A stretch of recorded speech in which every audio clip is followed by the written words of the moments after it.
Let's do it. Donk Nation, Jackson, Janet's greens, and welcome to your daily dose of Donkey with Ginger. It's your boy, the Viking Donkey, bringing you some 3-0 Steelers talk. No Laskers, but there's a Gingy. How's it going, man? Gingy in the house. Here we go, 3-0. It feels good, Donkey. It feels good this week. That was a solid game. First real test, everyone says. You put it out there. I'm not here to say Justin Herbert looked like Justin Herbert because, man, Justin Herbert runs. He couldn't run. Who cares? The Steelers come in. They handled that Chargers offense. They handled that running game, now albeit playing 8 in the box. But I'll get into that and why I think it was actually a good thing.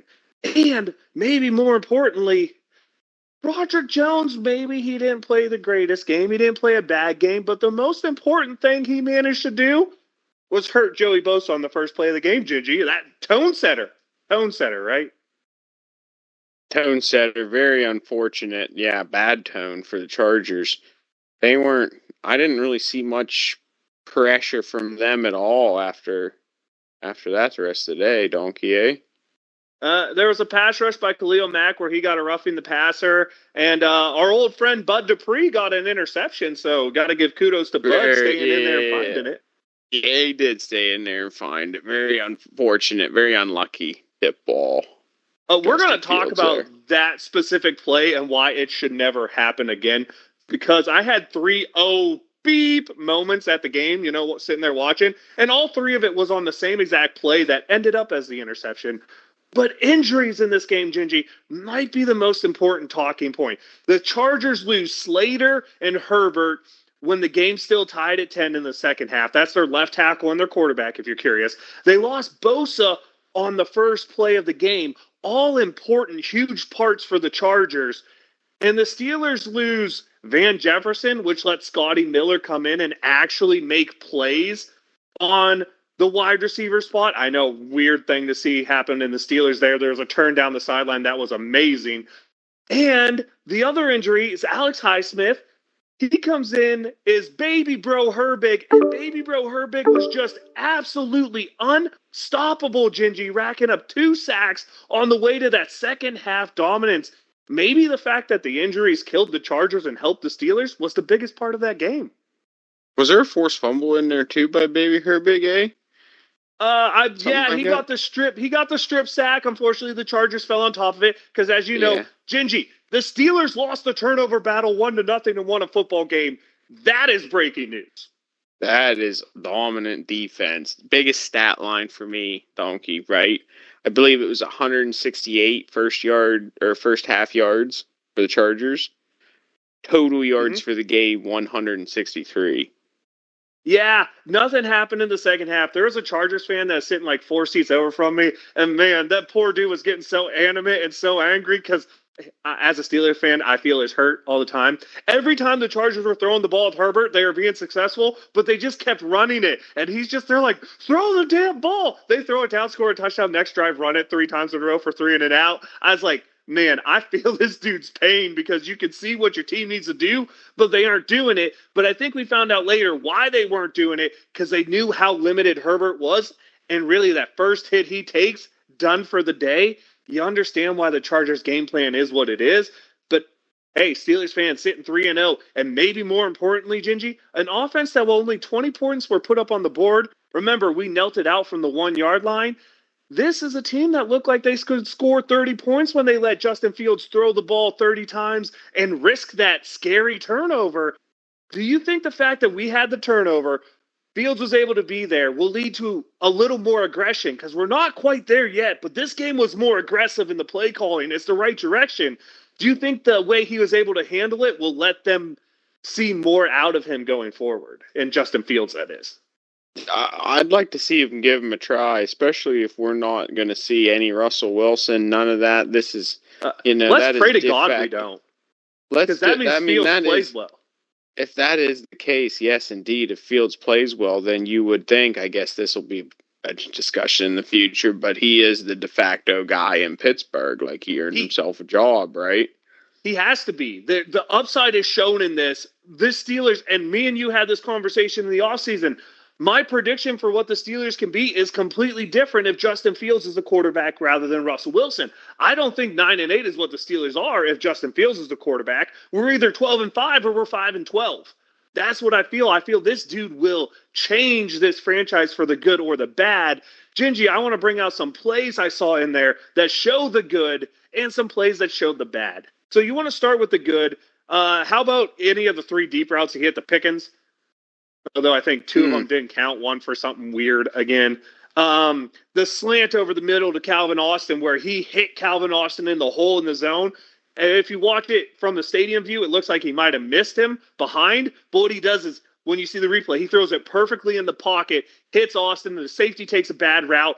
Calvin Austin, the third, is fast, gone, touchdown. No doubt about it. And the third one was an incomplete pass up the middle, 22 yards down the field to Pat Freiermuth. A safety over top, a linebacker underneath. He throws this ball in about a 2-foot window. It hits Freiermuth's hand, should have been caught, ends up as a drop. But you look at it, you're like, man, that was a risky throw. But look at the ball placement he put on it. Amazing. Those were the 3 throws to me that really showed the upside of what Justin Fields brings in terms of arm talent, Gingy. And you can go off on the upside here, and I'll show the bad here in a second. Absolutely. Hitting guys, those are accurate throws, right? What's his completion percentage overall? It's got to be over 65%, over 70. Right? I think it's over 70. I mean, that's pretty remarkable. That is not necessarily what one might have bet on the beginning of Justin Fields' career in Pittsburgh looking like. No. Right? But not at all. Yeah, you were pretty adamant. No, not it. Yeah. I expected a lot more explosive running, about 60% completions, but I'm not going to complain about it. I mean, you're seeing a different Justin Fields than what I feel like we've seen before. So kudos to that. But yeah, it was actually, I think that I've been saying that is what a working Artie Smith offense looks like. I mean, and here's the thing. It's not even, the run necessarily wasn't working per se. Not till the fourth quarter. You keep at it. You make them commit. And then, ultimately, when you got it back like Najee Harris and you can, run it straight at him, ultimately that is going to work and pay off for you. I feel like that, main point, Donkey, I feel like that's just Optimus Prime right there of Artie Smith offense. Like, that's as good as it gets with the personnel that you have on offense right now. Yeah, it is, and that's what's kind of scary is even when it's good, it's still limited. But I think there's more upside to be found with Justin Fields than we saw just in this game because they could open it up more to him. There were a lot of situations where instead of being aggressive in field goal range, we were very, Steelerish and just playing for field goals. I think you can open it up a little bit there. But the bad for Justin Fields showed up, and this didn't show up the first 2 games because they didn't let him do it. But all 3 passes were god darn 7-yard hook routes ran by Cordero Patterson, which, by the way, never line that man up as a wide receiver again because it's not his fault, but he would just happen to be the guy that it happened to every time. Justin Fields, 7-yard hook route, throwing the ball a little high, a little inside. One gets batted down. One gets tipped up in the air and intercepted. And I don't remember what happened on third one, but it wasn't good. All 3 had me going, oh, poop, when they happened in the stadium. That's the bad, Justin. And when you finally got to see him throw the ball more than 20 times in a game, which was this game, you got to see the bad, Justin. But at the end of the day, if he can limit the bad to 1 or potentially only 2 mistakes a game, I think he gives you a really good chance because of, we just talked about the good. The good's going to outweigh the bad if he keeps it under 2 turnovers a game, Gingy. Absolutely. And the setup is there, right? Kind of almost like somewhat of a Jalen Hurts system. I understand a little bit limited, but put him if in Jalen Hurts could throw a deep ball like Justin Fields, Philly would never lose a damn football game. Right. But yeah, just a position where he can be successful as long as he's continuing to hit accurate balls and and to let it go when he doesn't have it there. Did get to see both a running and a passing touchdown from him. Yep. Woohoo! Look at us Steelers fans celebrate over like 2 touchdowns or whatever. Donkey, I understand we are 3-0, and that looks nice. But does And this? don't. I also want to say I feel like this was a 3-touchdown game because that last drive, taking knees at the 1, they pound that in, right? So I'll give them that. I'll give them that. I said that at the start. I'll give them that. But 20 points has been really hard to come from, and it didn't look like it was going to happen under Artie Smith. And what I want to talk about here is the running game was really vastly underperforming for 3 quarters. Najee just trucking, but Najee was actually running a little hard.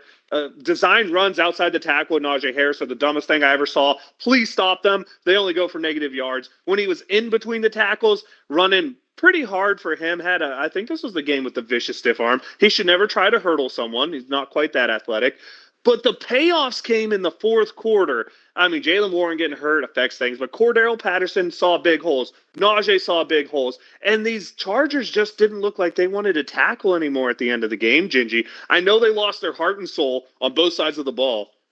But really, what you should do with Najee Harris, and Arthur Smith should know this very well because he had Bijan Robinson and prior to that, Derrick Henry. Man, you play to make these dudes in the fourth quarter not want to hit you. And this was the first game it looked like that's what happened. Yeah, I mean, you wore him down and you demoralized him. Really long, big defensive stops, right? Massive defensive stops. The Steelers in the second half were just stifling. Donkey, truly stifling. Yeah, after Herbert, nothing could be done by the Chargers. Anything you want to say about the offense before we talk about that stifling defense, Gingy? Anything you want to wrap up on?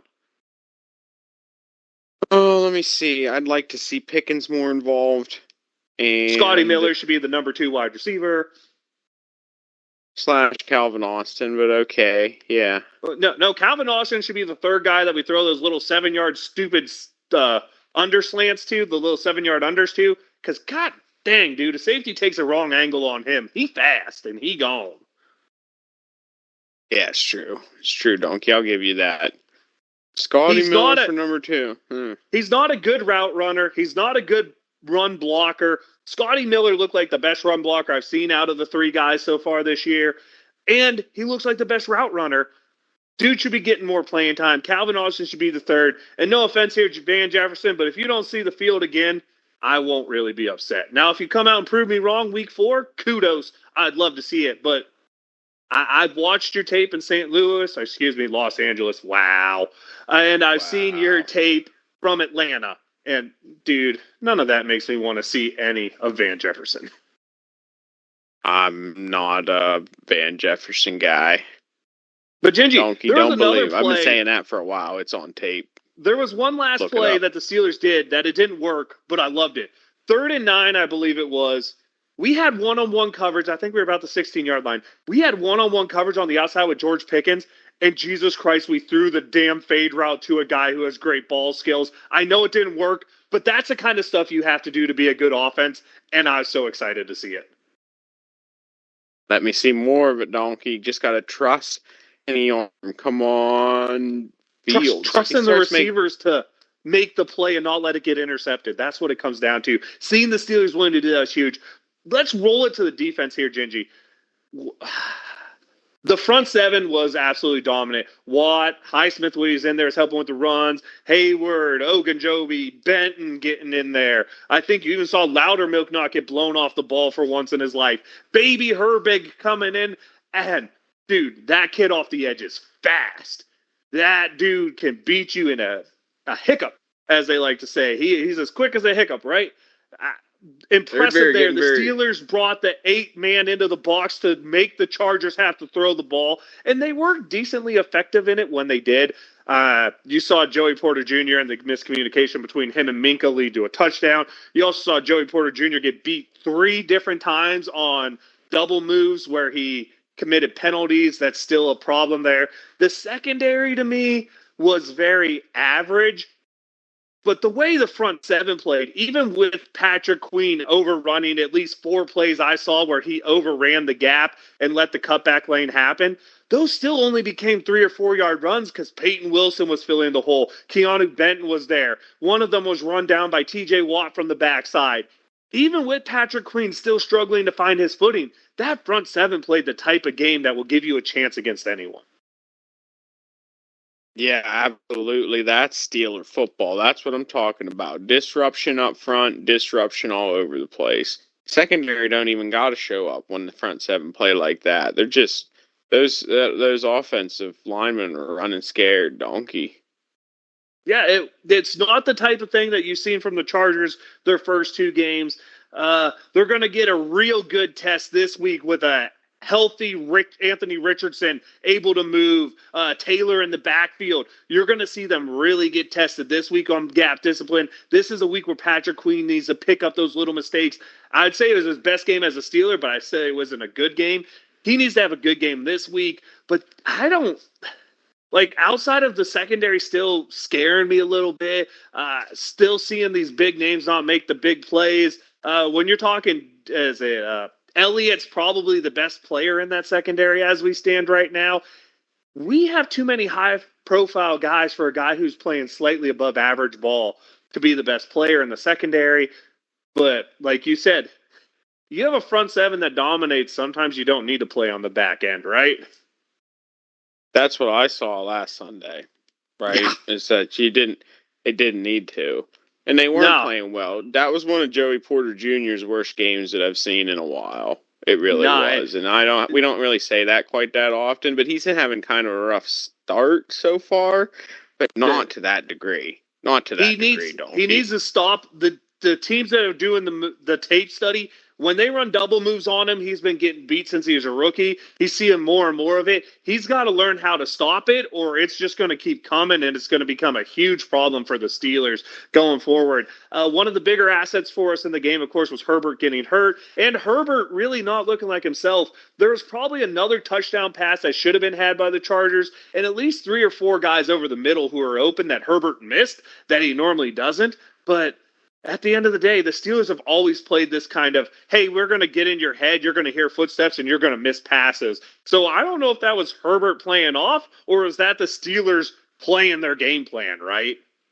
You don't know, right? Exactly. You want to see it versus a healthy elite, Patrick Mahomes.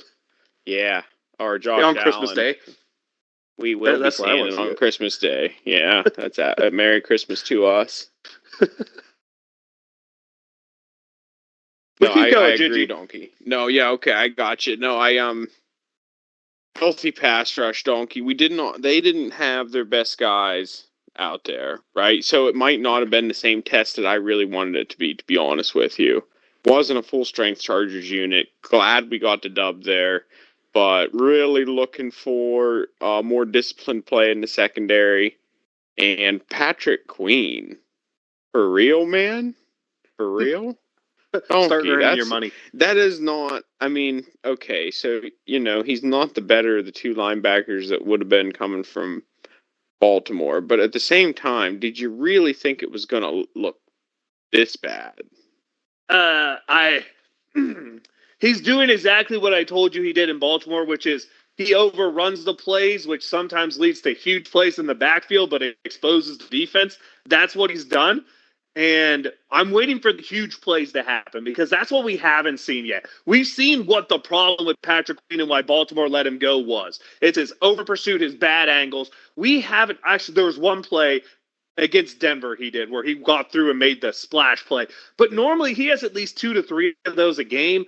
You need to see more of that. And I'm going to be honest though, Peyton Wilson, the way he's been able to fill the missing spots that Queen has left is the biggest development of this early season. And it's why you're seeing Wilson more and more and more is that kid is covering so much for the mistakes Queen is making. And we need to point out how much of a steal Peyton Wilson was for the Steelers to get as late as they did in the draft. Because the way he's playing, he looks like he should have been an early second, late first type of talent. Absolutely. There was they kind of pegged him for that, but right, the injury or the knee Yeah, per they were se kind afraid of he'd only scared have like everybody away. a 4-year career type of thing. But I'll tell you right now, But I I'll would tell you, take yeah, 4 years of that dude. exactly what I was going to say. 4 years of that level of play is, if that's what he's willing to offer, then fantastic. Sign Getting me up. any starter level play after a third round or a third round or later draft pick, getting starter level play is a hell of a move, even if it's just for one season. I don't care. I loved it. I love the way the Steelers played. I love the way special teams did their things without mistakes. I even laughed because we were talking at the game with some other people around us about how James Pierre's back on the roster, and his effect was fully felt, Gingy. As a gunner, he was 22 yards away from the return man when he caught the ball. That dude sure as hell fair caught the football. Just putting it out there, the James Pierre effect, right? The he who shall not be named when he actually plays defense. Yeah. Well, Donkey, I don't know about Had bringing nothing him to back. say. All right. Yeah, I got some. I don't know about bringing him back, Donkey. Right? We parted on good terms with James Pierre, but Dude, he's slowly slipping back into the he who shall not be category. he Donkey. played a defensive snap and didn't get torched. He's a good gunner. We don't have gunners on this team. The biggest problem is if they think he's actually cornerback depth, then yes, we have a big problem, right? Which apparently they do because he came in after the Trice injury. Or wait, who got hurt in that one? Trice, I don't know. One of the corners, the young ones, Trice or Rush, who was actually playing. I'm pretty sure it was. And then one of them's going on IR now. We have Jefferson missing. We have, oh man, Gigi. I don't know what to say. Special teams did fine, is what I guess I'll say. And watching Corliss Waitman be an adequate to above adequate punter makes me really wonder why 2 years ago we kept Big Press over him. Hey, Big Prest was a Steeler guy. Yeah, fat punter. That's all I can say. I enjoyed the draft pick. I won't lie about that. It is what it is. Hey, Leslie, he was a Steeler guy. He was a Tallman guy, right? You have things to say about that, I'm sure. No, I don't. I got nothing to say about nothing. All wrapped Gotcha. up. I'm not getting upset here, Gingy. We passed our first test with flying colors. Yeah, Justin okay. Fields makes me feel like this team has the potential of actually being a competitive team, not just a winning team, right? There's a big difference there. And I want to talk about this game coming up against the Indianapolis Colts, a team who last year beat us in a situation where we probably shouldn't have let it happen, all things considered. So let's move on to that. Let's talk about Pittsburgh going to Baltimore, or not Baltimore, geez, to Indianapolis, the former Baltimore Colts. So all the stats are put together. That's why I said Baltimore. Last year, of course, lost to them, but all time the Steelers are 27-7. That's 17-2 at home, 10-5 on the road. The Colts a little better on the road. The biggest win was Steelers by 42 points in 1987, 45-3. As the Baltimore Colts, they beat us by 34 points in 1968, 41-7. Longest streak, the Steelers at 9 from 85 to 02. And the Baltimore Colts beat us twice from 67 to, or excuse me, and 68 and 71. The current streak is Indianapolis at one game. That means they're coming in with a chance to tie their longest streak in the series history, Gingy. Last year, December 16th, 30-13. Beat down as the running game was just unstoppable. That might be a problem, don't you think? A running game that's unstoppable against a Steelers team. But Jonathan last Taylor week did says all it right wasn't. last week. Jonathan Exactly. Taylor did all right last week, but yeah, we absolutely shut down Dobbins after having quite a remarkable start to his season and quite a remarkable comeback for him, right? You're But 100% right. absolutely. So we're talking another real test for that front seven, right? We talked about how awesome the front seven are, how great they are, and fantastic how they played last game, which is undeniably true. But unfortunately, they are going to be tested again right quick here this week, I think. I'm not sure we're going to get away with 8 in the box this week. Richardson does throw the ball pretty well when he's throwing it deep, so I'm not sure you're going to get away with the same style of play we got away with last week. It's a very similar test here. Maybe a team that's more known for their running game and has been more established than the Chargers were coming in off only 2 weeks. But a quarterback in Richardson who brings a lot of similar skills to Herbert, but he's going to be able to actually run, unlike Herbert. A big arm guy, but a guy who's really prone to mistakes. And if I'm not mistaken, like two of their losses you could single-handedly say is because Richardson can't control the football. He's essentially a rookie after losing all of last year after week 4. This just kind of screams the type of game the Steelers should be able to come in and just play Steeler ball and win, right? You would think so. What we do with typically young and inexperienced quarterbacks, Donkey, is just, usually pretty dirty. But, we talked about that run game. We talked about Jonathan Taylor. A lot of respect there in terms of ways that he could take over a game and break down the Steelers' way playing defense right now. Yeah, potential. A really sad thing with Wesley French being on the IR. It means Ryan Kelly starts in center for the Colts, but more importantly, it means you don't get to see French fries on the field anymore, dude. I'm sad about that. Like, I'm legitimately sad that Wesley French is on IR because now him and Will Fries, you don't get to see French fries on the field. I'm sad, Gingy. Donkey, you gotta get your head in the game, brother. All right. My head is in Steelers the game. Steelers are looking at a 4-0 start here, Donkey, and we need to be locked in on Richardson. You want to talk? You want to talk about run game, right? We've been Jonathan Taylor this, Jonathan Taylor that. How about Richardson scurrying around back there? Problem? Mm-hmm. Yeah, I said that. He's the guy who's able to move. You have Jonathan Taylor there. You have the guy that I really wanted the Steelers to take in the 4th round last year, and Trey Sermon there as well. Also a guy capable at the running game. Wide receivers, you're talking Josh Downs, Michael Pittman Jr., not a group to slouch at, not slackers there. They have second round pick Adonai Mitchell from Texas, a guy I really want to see the Steelers take this year out there, as well as the number 3 receiver. He's done some impressive things. They have Granson at tight end, along with Mo Ollie Cox, I believe, is the dude who caught most of the passing yards against the Steelers last year. Offensive line-wise, Quentin Nelson's an absolute man mover in the middle. Will Fries is a good player. I don't know if Braden Smith is going to play or if Pitt kid Matt Goncaves is going to get a chance, but he's decent. Rayman is probably their weak link out there at left tackle, but he's like a Jackal Hyde guy. He's like good game, bad game, good game, bad game. So if he shows up, and I don't know what his weakness is, but if his weakness is more bull rush than speed rush, the Steelers might have trouble getting pressure off that side. As Baby Bro Herbig is a great speed rusher, but the dude ain't big. So, yeah, when you look at that Colts offense, man, there's a lot of things to be scared about. You want to go to the defensive side, they got a lot of early round picks out there, and Latu being a backup, Quiddy Payne, a first rounder, I believe, Grover Stewart. You look at them, there's a lot of talent in that front seven. But outside of that, this is where their weakness is, man. Their linebacking core, their secondary. Let me name you all 7 starters, and you tell me which one you heard of. Linebackers: E.J. Speed, Zaire Franklin, Segu Alubi, Samuel Womack, Julian Blackman, Nick Cross, Jalen Jones, or Kenny Moore as their nickel back.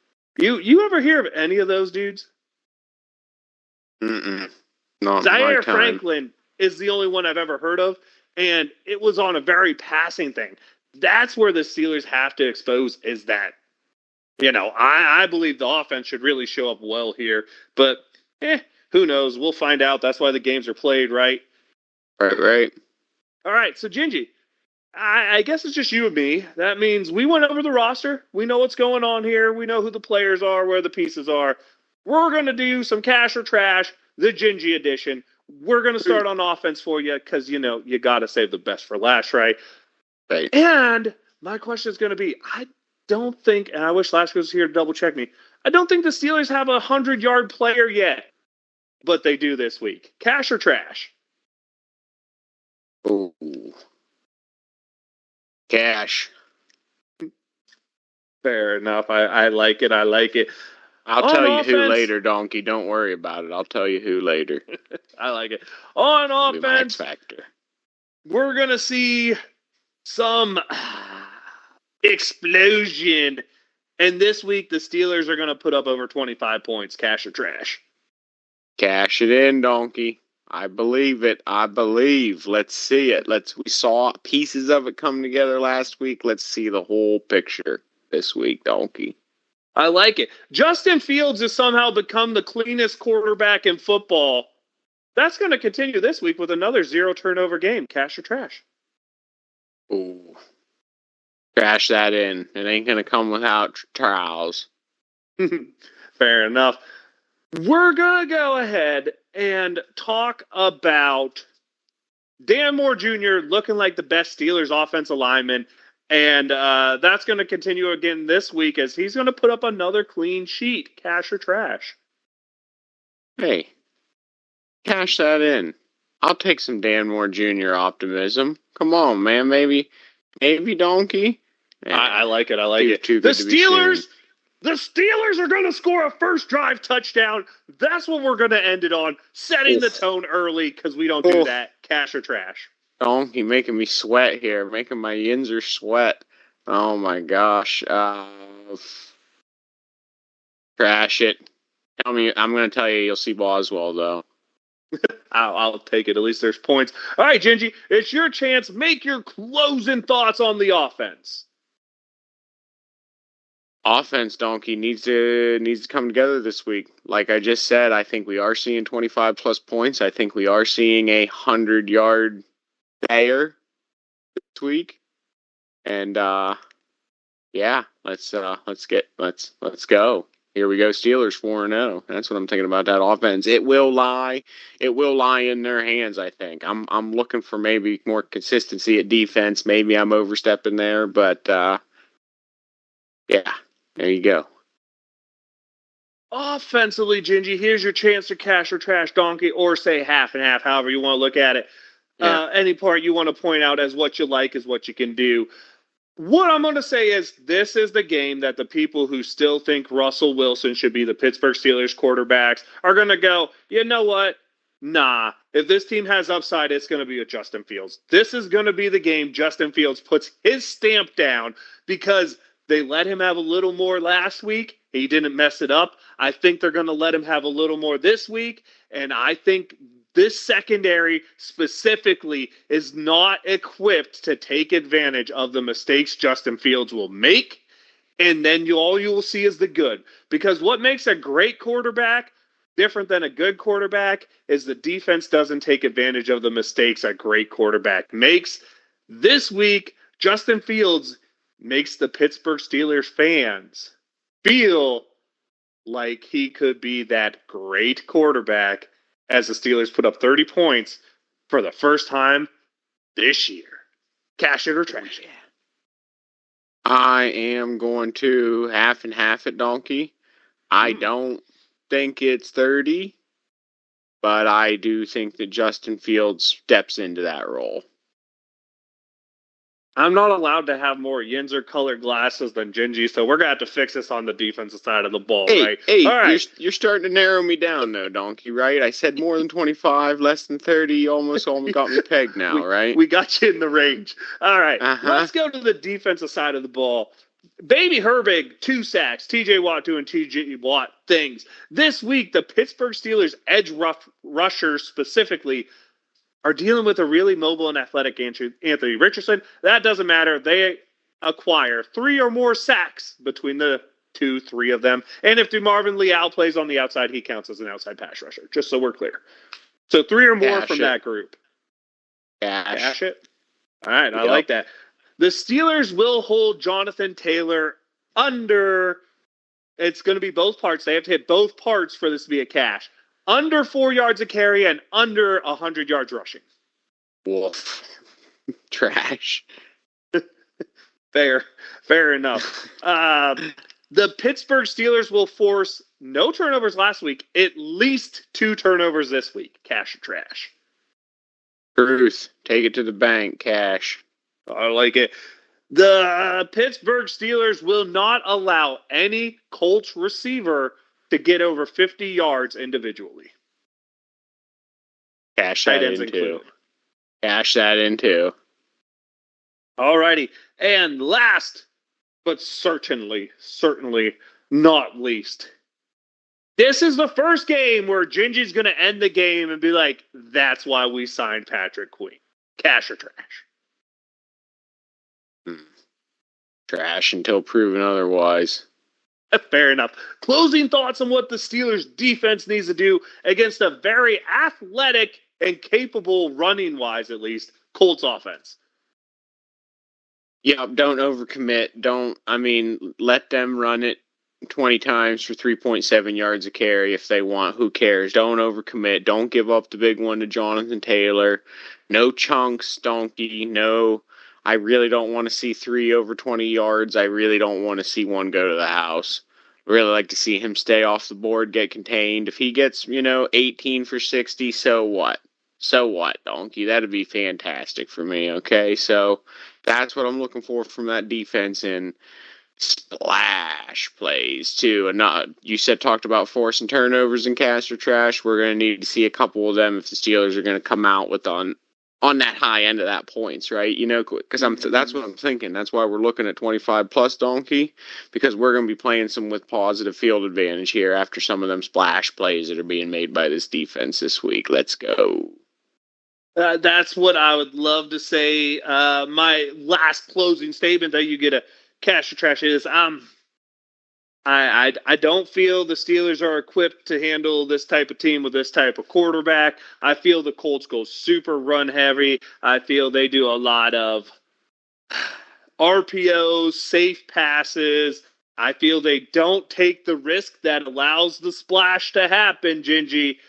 And I feel the Colts just play a only one turnover game with Anthony Richardson, and that puts the Steelers in a very negative spot. That's what I had to say about it. You want to cash or trash that? You better trash it with the way you took your take. Absolutely, yeah. We're just balling that up and just putting it away, donkey. I hear you, but I gotta let it go. No. That's totally understandable. Only said the exact opposite of what you said there. So, right. Heaven forbid we get to that. If you want picks this week from Jordy and Micah, you have to listen to the Budcap as they were both on with me and they made their picks. JD last week improved himself to 8-4, 3-0 in Steelers games. Micah and Gingy both 7-5. Gingy catching up to the kids. Thank you. Both 3-0 in Steelers games. Slight lead on Laskers for me at 4-8, 1-2 in Steelers games. But like I said, if Justin Fields started, I should have probably changed all my preseason picks. But I didn't, and I'm still sticking with the preseason picks. So if you listen to that, you know where I'm going this one. And Laskers at 3-9, 1-2 on Steelers games. Needs to step it up. So let's go there. AFC North. Let's start Buffalo, Baltimore, the one I find most interesting, right? Laskers likes the Bills in this one, Gingy. How about you? Based on how they look, yeah. Where's that game being played at? Baltimore. We're going to see a Baltimore win this week. I'm actually on board with you on that. I think the Ravens have played too many close games, and I feel Buffalo has been in too many blowouts. I think the need in this game is just a little more on Baltimore side, and I think that's the difference. We have Cleveland going to Vegas. Laskers likes the Raiders, and man, the Browns have some injuries. The Browns have some stuff going on. I find it really hard to pick the Browns, but I also find it really hard to pick and trust that Raiders team. But you know what? I'm going to pick the Raiders, Gingy. Who'd you like? Raiders. Sorry, donkey. The Browns are all disgusting. 3 on the Raiders. They are. I know. I'd love to be the contrarian, donkey, for real. But like seriously, you can't make that Browns team is a trap. It's always a trap. They're always brownieing it up. I don't know what they're doing with Deshaun Watson. He looks broke. I don't know, donkey. Give me the Raiders. I'll take a gamble on Las Vegas. I hear you on that. We got Cincinnati going to Carolina. Carolina coming off a win. Cincinnati, a team that lost in a game where they didn't punt the ball or turn the ball over. Kind of a unique thing, I think, right there. I see Cincinnati as just a little too much for Carolina. Laskers likes the Bengals also to get a win. Who do you like here, Gingy? Been back and forth on this one. Been talking about it all week. Dang, give me the Bengals. I don't think Carolina can sustain what the amount of success that Red Rocket has been having. Come on, donkey. I don't think that's sustainable. Joe I Burrow's think gonna bounce back, and I think since he's gonna be able to pull one out this week. I think it's sustainable. I just don't think they can stop Cincinnati's offense. I think their offense could play well. I just don't think they'll stop Cincy. Just like Washington didn't, but I don't think Carolina's offense is ready to also not get stopped. We got Pittsburgh, Indy. Laskers likes the Steelers 24-17, and he likes Fields breaking out, which is a good thing to say. I'll actually do a Steelers pick before you. I'm going to be the contrarian this week. I already know it. My preseason prediction was the Indianapolis Colts. I'm going to stay there. I'm going to say the Colts win it 33-30, and the X factor is going to be.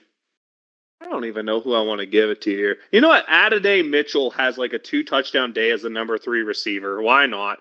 That's who I'll look at there. If you're curious, we also have the Madden picks going on. They predicted a win last week. That puts Madden to 2-1. This week they have the Steelers losing 12-3. Whew! That is kind of a Steelers score, to be fair. Gingy, you got all the field, all of it. You get to end the pick segment. What are you feeling like doing here? Give me the Steelers. No Stifling way. defense, pick mixed with an explosion of offense, sparred by great field position provided by the defense. I'm calling it 26-16. I told you earlier we'd have a 100-yard player. That is also going to be my X factor. Give me the George Pickens for over 100 yards receiving on the day. Nice. A wide receiver doing that, donkey. That's my hot take for the week. 26-16 Steelers, George Pickens X factor. I would have picked Justin Fields because it's going to be him and the game management that really comes through that shows, but I'm not going to pop over Laskers over there. So it's going to be the guy that is going to be its main target for the day, and that's going to be Pickens. I like it. Gingy, when was the last time we had one of these and you picked against the Steelers? I don't know. That's on tape somewhere, donkey. Drag it out for us. The Browns playoff game. I know I was the only one on the wagon then. It might be. I don't know, donkey. It'd be funny. Let's review the tape. Your proverbial Yinzer and Gingy. We will get him to pick against the Steelers. Never. Good luck. And you gotta love it. Gotta keep the hope. Gotta keep the pride. Any fun stories you thought went on in the NFL this week? I haven't really paid much attention, all the travel going on. So you got to keep me up to date here. Anything cool happening in the NFL, Gingy? I'm not sure. We got some. What did I hear? Parsons going in for an MRI on the ankle from the Cowboys. I heard he got hurt. I've heard both him and Malik Nabbers got hurt in that Thursday night game. Nothing like getting injured on fake football. I guess I don't know, I guess nothing in particular, but just in general. I mean, we're looking at really the last weekend in September here, donkey, so we're almost through September football already. And I'm looking 80 degrees and sunny at a Steelers game. What in the world, dude? Awesome. Seen them before, but very rare. I'm looking at a very surprising Sam Darnold-led Minnesota Vikings team. Is that for real? It looks it.